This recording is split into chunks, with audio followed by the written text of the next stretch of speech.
Thank you, Chairman Jordan.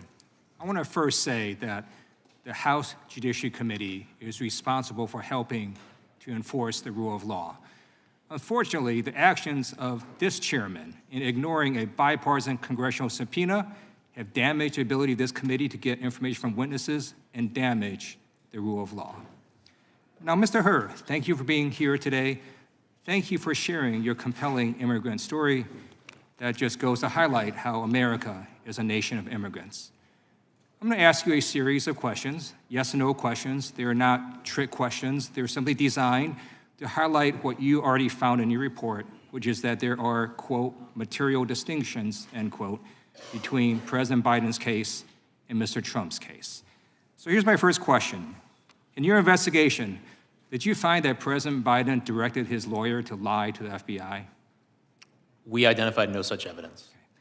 Did you find that President Biden directed his lawyer to destroy classified documents? No. Did you find that President Biden directed his personal assistant to move boxes of documents to hide them from the FBI? No. Did you find that President Biden directed his personal assistant to delete security camera footage after the FBI asked for that footage? No. Did you find that President Biden showed a classified map related to an ongoing military operation to a campaign aide who did not have clearance? No. Did you find that President Biden engaged in a conspiracy to obstruct justice? No. Did you find that President Biden engaged in a scheme to conceal? No. Each of the activities I just laid out describe what Donald Trump did in his willful mishandling of classified information and his criminal efforts to deceive the FBI.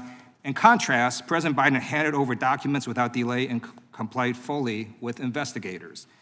Mr. Hur, in your report, you write that, quote, according to the indictment, Trump not only refused to return the documents for many months, but he also obstructed justice by enlisting others to destroy evidence and then to lie about it, end quote. You also say that if proven, these would be, quote, serious aggravating facts, end quote. Do you still stand by your analysis? I do. Okay. I have a few more questions as well. In your investigation, did you find that President Biden set up a shell company and covertly paid $130,000 in hush money to an adult porn star?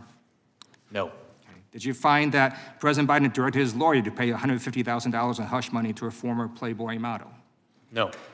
In your investigation, did you find that President Biden called the Georgia Secretary of State to demand that he, quote, find 11,780 votes? No. Did you find that President Biden devised a scheme to organize a slate of fake electors to undermine a free and fair election? No. Did you find that leading up to January 6, 2021, President Biden urged his supporters to travel to D.C. and to storm the Capitol? No. Thank you.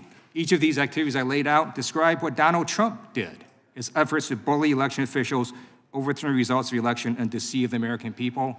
That is why Donald Trump has been indicted in not just one, not just two, not just three, but 4 criminal cases. I yield back.